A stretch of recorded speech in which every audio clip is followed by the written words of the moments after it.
Qardaş soruşur ki, eş görə-görə Qurana qulaq asmaq olarmı? Bəli, olar. Yəni, bir halda ki, orada səs-küy olmursa, o səs-küy ki, Quranın eşidilməsinə mane olur və yaxud da danışıq olursa, o zaman Quranın, Allahın kitabına hörmət əlaməti olaraq saxlanılması daha yaxşıdır. Bəzən görürsən ki, qardaşlar iş yerində işləyir, hansı ki, o yerdə ki, səs-küy olur. Yəni, belə yerlərdə açır, ağız deyəni qulaq eşitmir. Belə yerlərdə olmaz. Çünki Qurana hörmətdən deyil. Allah subhanahu wa ta'ala buyurur ki: "Və men yu'azzim şa'airallah fe innehu min taqval qulub." Kim Allahın şüarlarına hörmət eləyərsə, bu qəlbin təqvasındandır.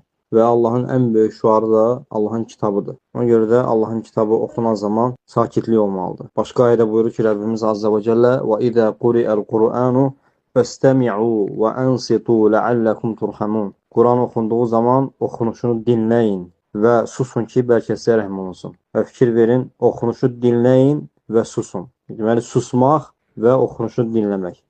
Yox, fikrin başqa yerdədir. Məsələn, açmısan Quranı, qulaq asmırsan, o zaman yenə saxlamaq da yaxşıdır. Doğrusunu Allah bilir. Açmısansa, qulaq as, dinlə və sakitlik olsun.